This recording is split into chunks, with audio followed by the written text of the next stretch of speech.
Hey guys, tonight we dive into a story that might seem a little dry, pun absolutely intended. But it's the tale of how we ended up scribbling, printing, doodling, and sometimes accidentally spilling coffee on something called paper. Imagine yourself in a world without paper. You're trying to write a letter, keep records, or maybe just doodle a smiley face, but all you've got are stones. Clay tablets or rolls of papyrus that smell a bit like your grandma's attic. Not exactly the dream for your late-night journaling. Right now, you probably won't survive the ancient scribes' struggles. Can you imagine chipping away at stone to write a grocery list? So, before you get comfortable, take a moment to like the video and subscribe. But only if you genuinely enjoy what I do here. And, hey, drop your location and local time in the comments. I'm always curious where this sleepy history club gathers from. Now dim the lights, maybe turn on a fan for that soft background hum. And let's ease into tonight's journey together.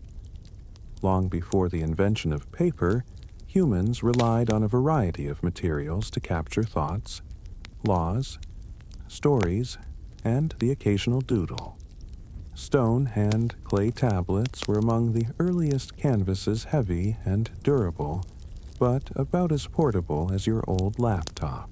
In Mesopotamia, scribes etched cuneiform characters into wet clay, which then baked hard as bricks, a method effective if you wanted to preserve tax records, but less so if you were in a hurry.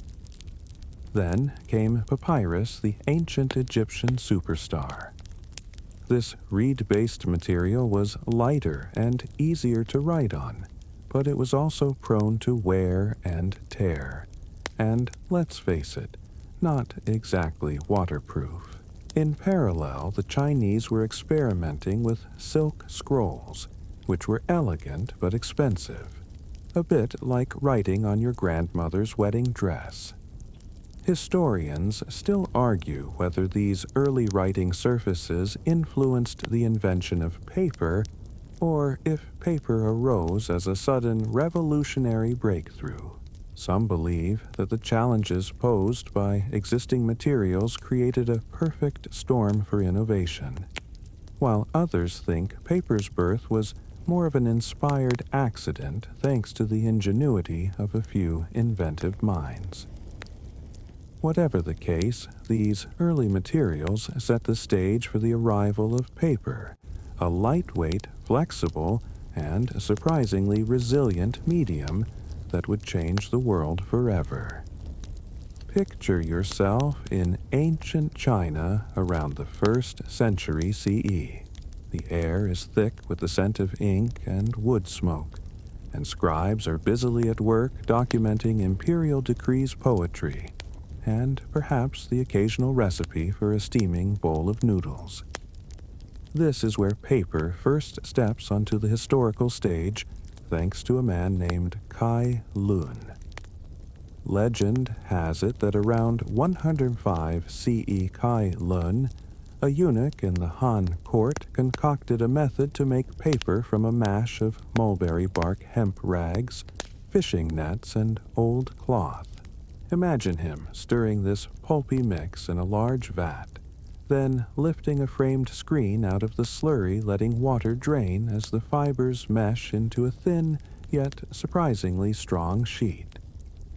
This early form of paper was a game-changer, lighter, smoother, and more versatile than the brittle bamboo strips or delicate silk previously used. The emperor was reportedly quite impressed, and paper quickly became a prized resource for the imperial bureaucracy. But here's the quirky bit. Kai Lun's role as the sole inventor of paper is a bit debated. Archaeologists have uncovered earlier fragments of paper dating back even before Kai Lun's time, suggesting that paper-making was an evolving craft, rather than a single eureka moment. Still, Kai Lun's refinements and promotion of the technique helped standardize paper making and bring it to the masses. The process itself was labor-intensive. Those sheets had to be dried, carefully pressed, and sometimes even sized with starches to make them more receptive to ink. But the outcome was worth it. Suddenly, writing became more accessible, and records literature and art could flourish in ways previously unimaginable. Historians still argue whether Kai Lun was truly the originator or just the great popularizer of an existing craft. What's certain is that his name became forever linked to paper's early history, a testament to the profound impact this innovation would have across the world. So, as you imagine the damp, fibrous sheets drying under the sun, think about how this humble invention began a quiet revolution that would ripple through centuries.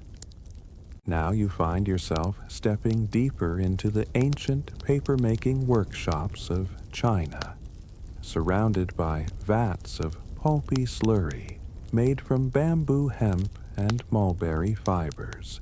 Picture the rhythmic clatter of wooden frames dipping into the watery mix, lifting out sheets of tangled fibers like fishing nets, which then hang to dry under the warm sun.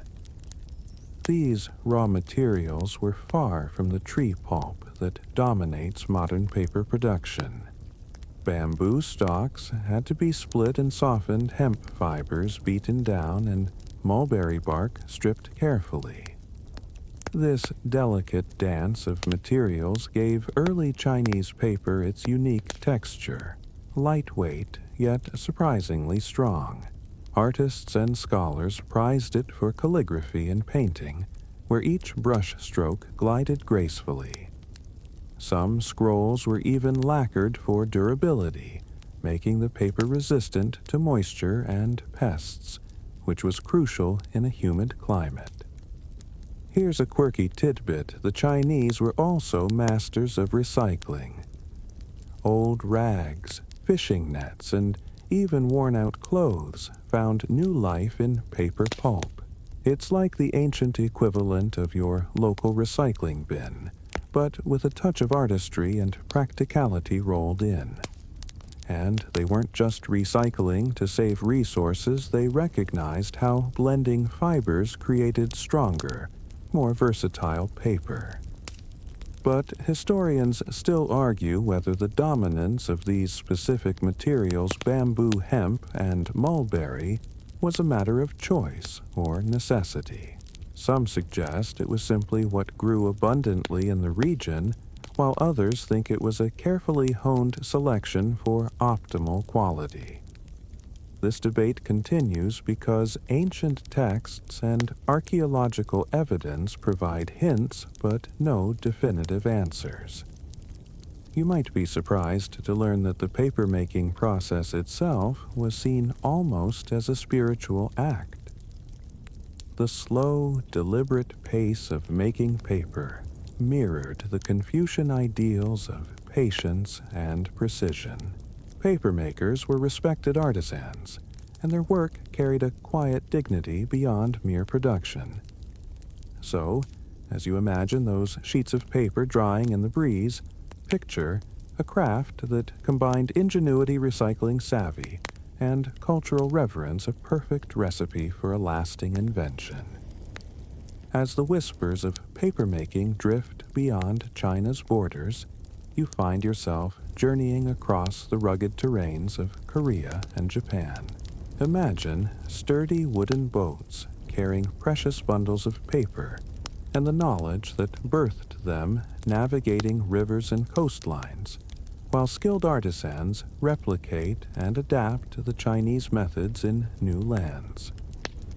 In Korea, paper-making blossomed during the Three Kingdoms period, with locals introducing their own twists.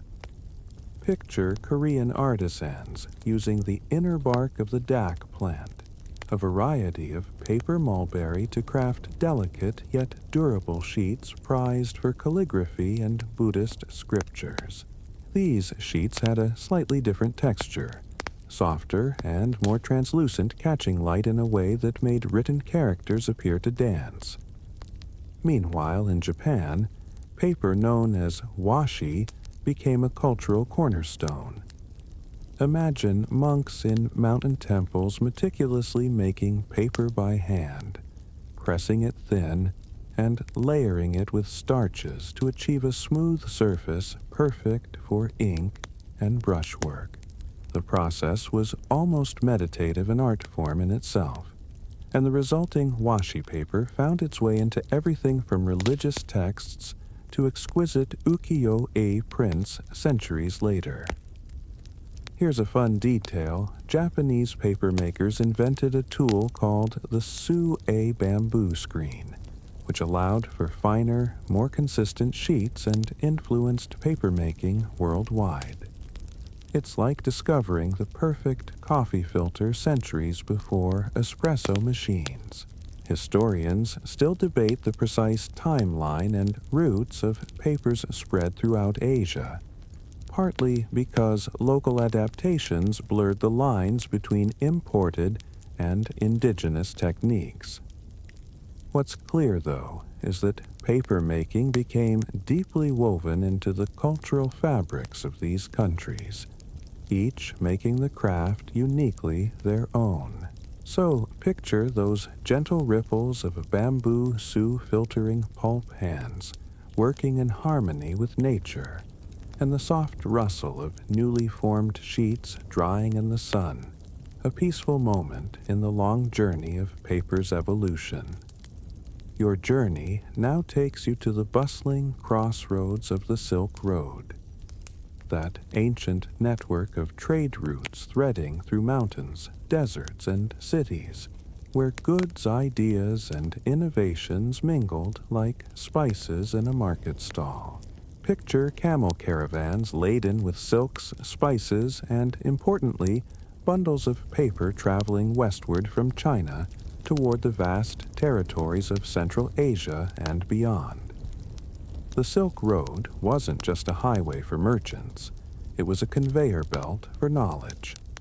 As paper made its slow trek across these lands, local artisans began experimenting with their own paper-making techniques, adapting the Chinese methods to fit new climates and available materials. The natural fibers from flax and hemp joined the repertoire, creating papers that bore the unique fingerprints of their regions. In cities like Samarkand and Bukhara, paper mills sprang up fueled by the flow of knowledge and the demands of growing bureaucracies and scholars. You can almost hear the rhythmic pounding of wooden hammers as workers transformed raw fibers into smooth sheets, the air filled with the scent of wet pulp and the warmth of drying rooms. Here's a quirky tidbit. Some Central Asian cultures used paper not only for writing, but also as a decorative element, incorporating gilded patterns and intricate calligraphy that blurred the line between document and art. It was as if paper itself was becoming a treasured canvas. Historians still argue about the exact timeline of paper's westward spread. Was it rapid and deliberate, or a more gradual process marked by stops and starts? The patchy archaeological record leaves room for debate, but the influence of paper along these routes is undeniable.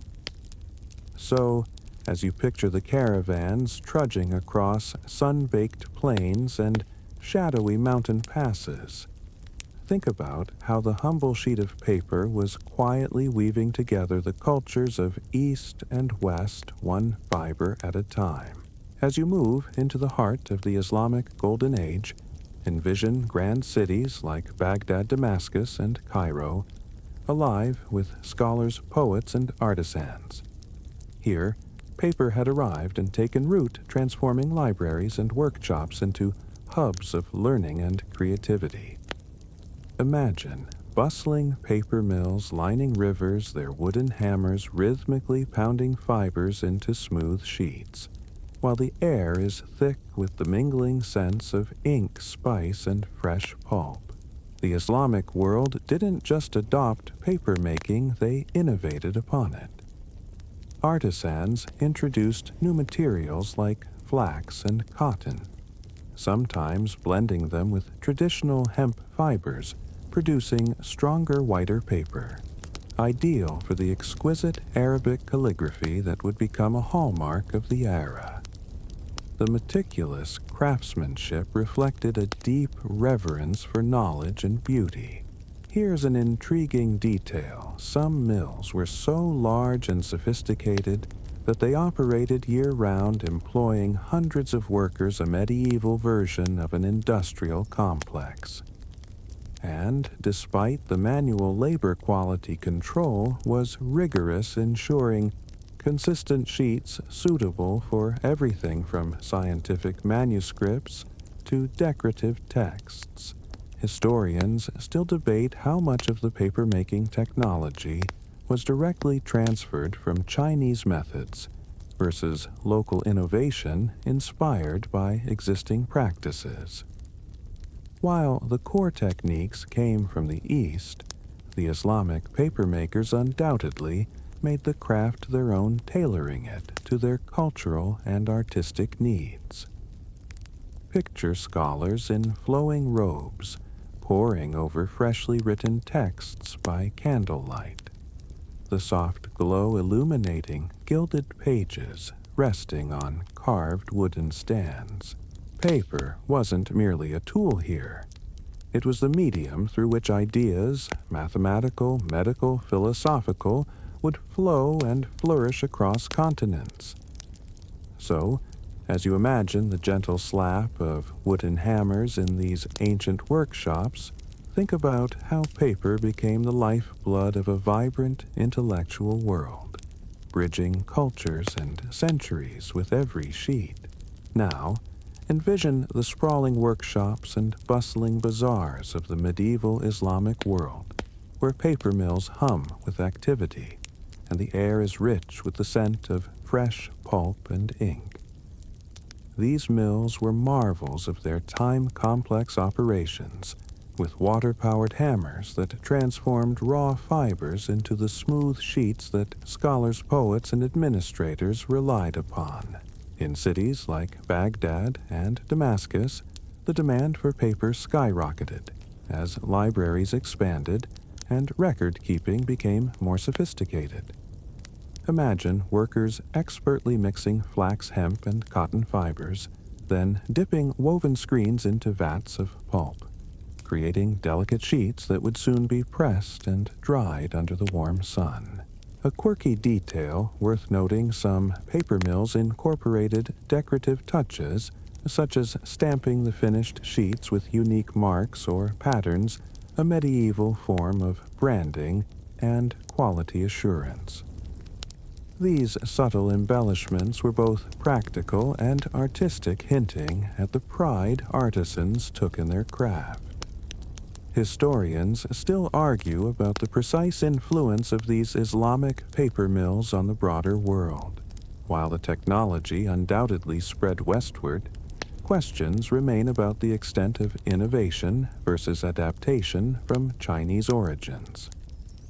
Nevertheless, these mills symbolized a remarkable fusion of knowledge and craftsmanship, fueling the intellectual vitality of the age.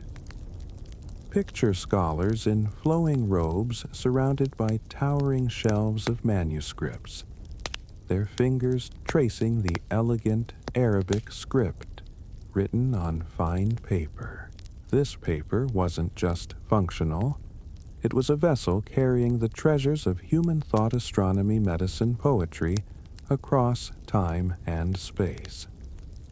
So, as you imagine the rhythmic hammering echoing through these ancient workshops, remember that these mills were more than factories.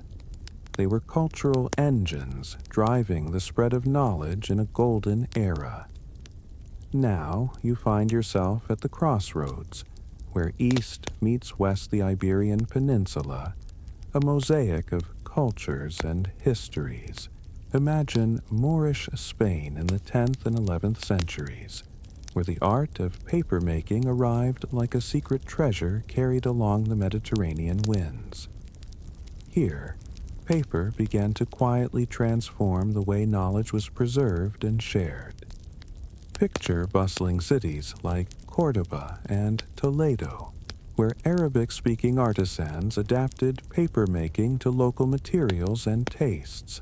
Workshops lined narrow alleys, their vats bubbling with pulped fibers drawn from flax and hemp, and the air tinged with the sweet aroma of drying sheets.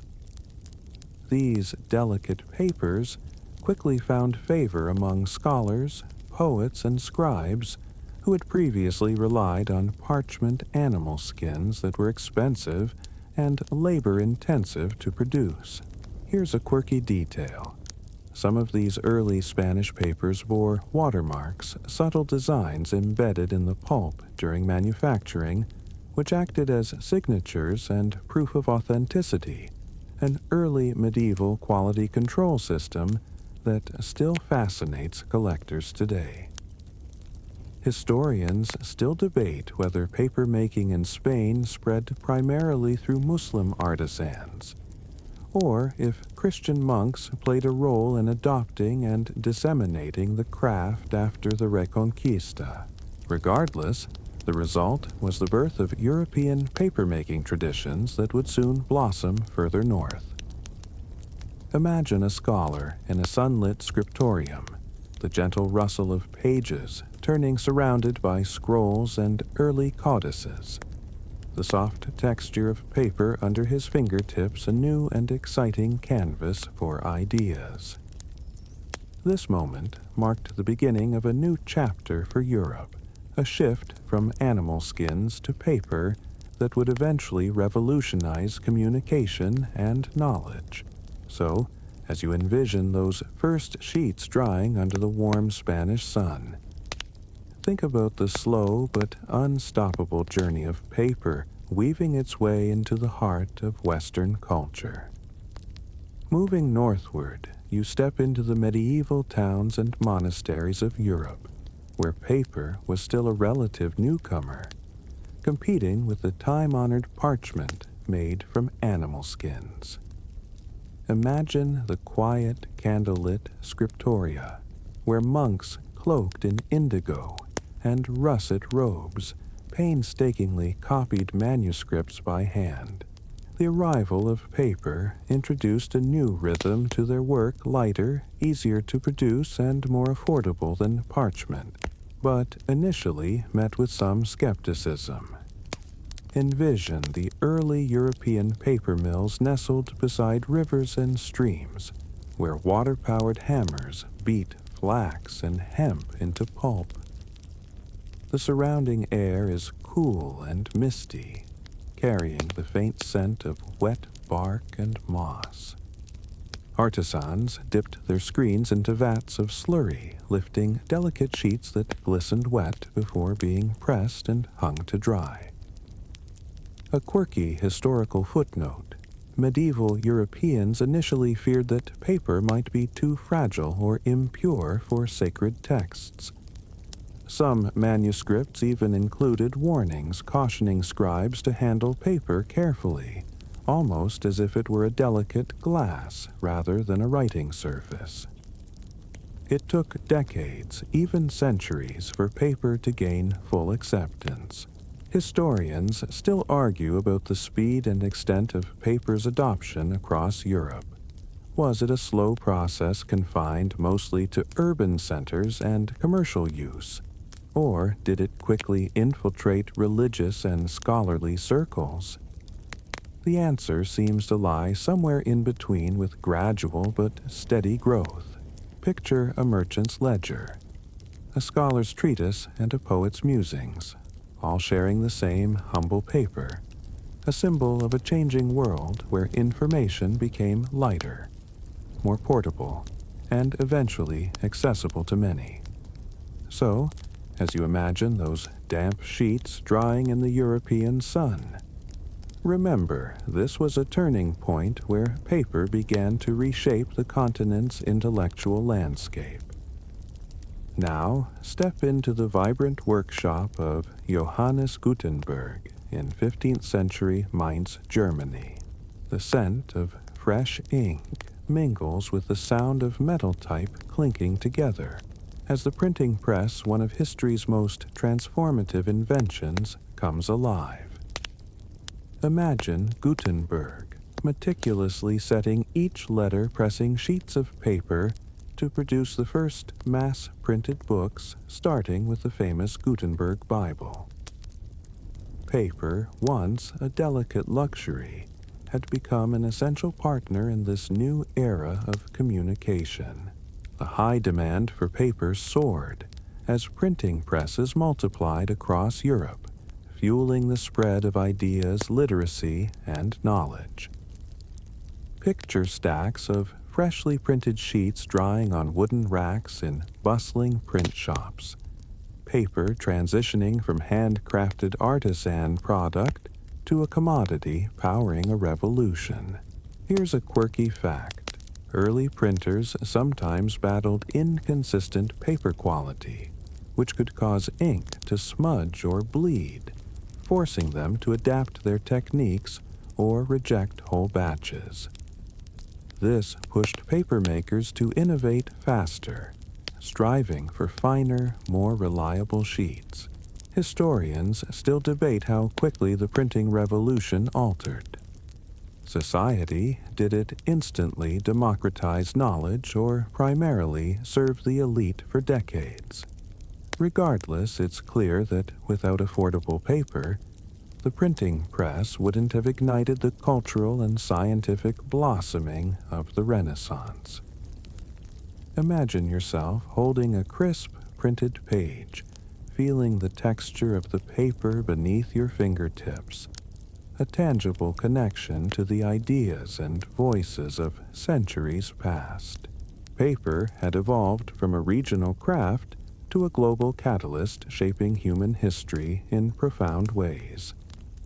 So, as you picture those first printed books rolling off the press, think about how paper was the unsung hero behind this transformative leap. You're now drifting into the vibrant swirl of the Renaissance and early modern era, where paper was no longer just a vehicle for sacred texts or legal documents, but also a playground for artists, scientists, and poets. Imagine grand studios where painters like Leonardo da Vinci sketched detailed anatomical drawings and dreamt up flying machines on sheets of fine paper, each line a whisper of genius. Paper became more widely available and diversified thicker for painting, lighter for letters, textured for watercolors.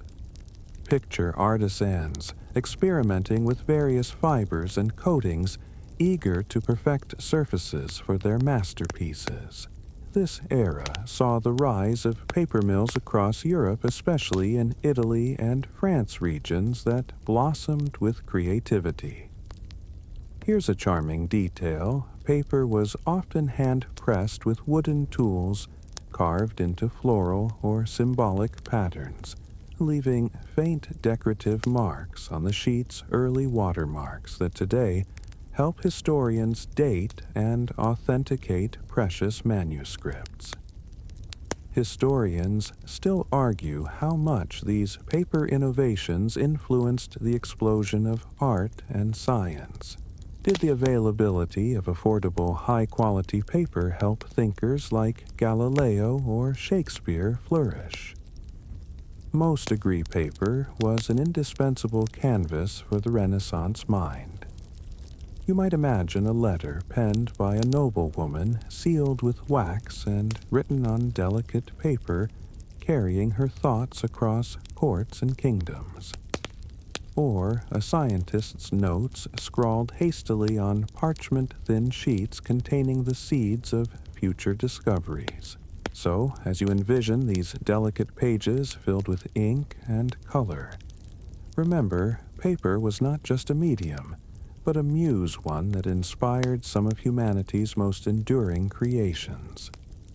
The clatter of machines now fills the air as you find yourself in the early 19th century, witnessing the dawn of industrial papermaking.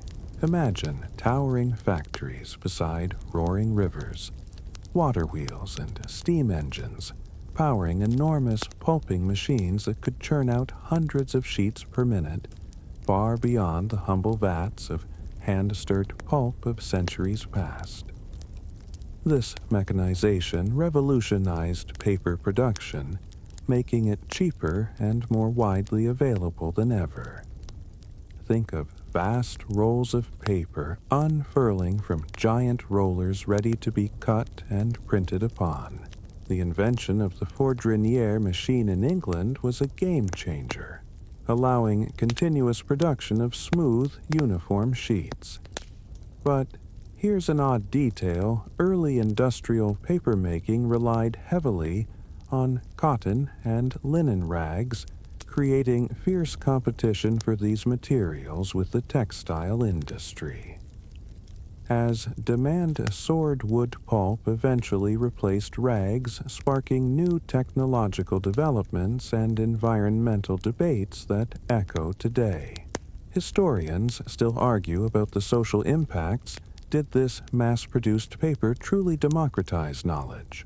Or did it contribute to environmental degradation and exploit workers in industrial towns?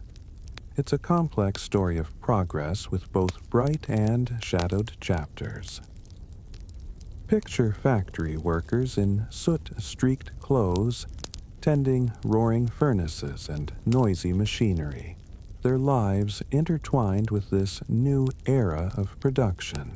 Paper's journey from artisanal craft to industrial staple had forever transformed the rhythms of society and communication.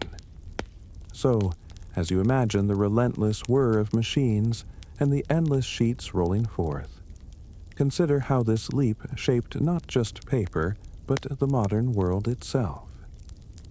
Imagine now the dense forests that once blanketed vast regions, their towering trees silently bearing witness to centuries of paper production. By the late 19th and early 20th centuries, the insatiable appetite for paper had begun to reshape entire landscapes. The smell of freshly cut timber mingled with the hum of sawmills, as wood pulp replaced the once primary source of cotton and linen rags. This shift made paper cheaper and more abundant, but came at an environmental cost. Forests were cleared at alarming rates, affecting ecosystems and indigenous communities alike. The paper industry, however, also sparked early recycling efforts, with scrap paper becoming a valuable resource during times of scarcity. Here's a quirky but hopeful detail. Some paper mills started experimenting with paper gardens, cultivating fast-growing tree species specifically for pulp, an early nod to sustainable practices that only grew in importance over time. Historians still debate how much industrial paper production directly contributed to deforestation versus other logging activities. What's clear is that paper's demand intertwined with economic growth, industrialization, and environmental transformation. Picture communities living alongside mills, some thriving economically, others wrestling with pollution and change. The relationship between humans and paper had grown ever more complex, reflecting broader tensions between progress and preservation.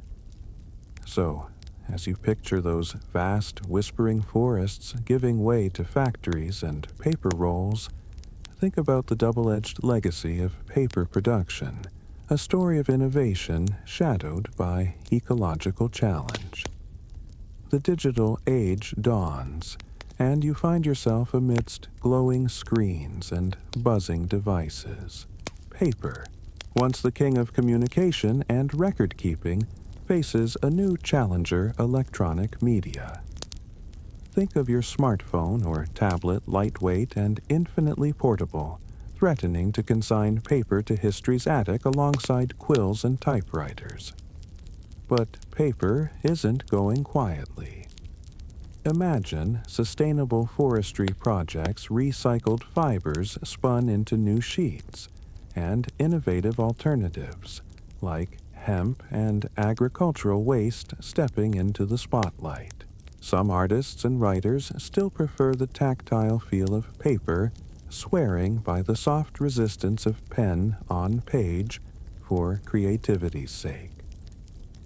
Here's a surprising tidbit. Despite predictions of its demise, global paper production has remained steady, or even increased in some regions, driven by packaging and hygiene products rather than traditional writing or printing. Paper has evolved rather than vanished. Historians and environmentalists still debate paper's role in the digital era. Is it a relic to be replaced or a resilient medium adapting to new realities? The truth seems to be somewhere in between, balancing nostalgia, utility, and sustainability. Picture yourself flipping through a well-loved book, the soft rustle of pages a comforting counterpoint to the silent glow of a screen nearby. Paper, with its centuries-old lineage, remains a vital, if transformed, companion to modern life. So, as you imagine the dance between pixels and pulp, think of paper as a survivor, bending, adapting, and still turning pages in our shared human story. You're now stepping into the quiet, reflective moments where paper's legacy whispers softly through our modern world. Imagine the feel of a handwritten letter, the texture of a carefully folded map, or the scent of an old book that carries centuries of stories within its pages. Despite all, the digital buzz paper remains a powerful symbol of connection, memory, and creativity. Think about the ongoing efforts to blend tradition and innovation. Artists crafting handmade paper from recycled fibers, communities reviving ancient papermaking techniques as cultural heritage, and sustainability movements encouraging responsible consumption. Paper is not just a tool, but a cultural artifact that bridges past and future. Here's a gentle reminder: paper's journey isn't over. Its role in rituals, education, art, and everyday life continues to evolve, reminding us that even in a world of screens, the simple sheet of paper holds a quiet magic. Historians still debate paper's ultimate place in the digital era. Will it become a cherished relic or continue as a vital medium? Whatever happens, its story is a testament to human ingenuity, adaptation, and the enduring power of the written word. So, as you hold this thought close, imagine the soft rustle of pages blending with the quiet hum of modern life. A harmonious duet of old and new, inviting you to rest with stories that have traveled millennia. Sweet dreams.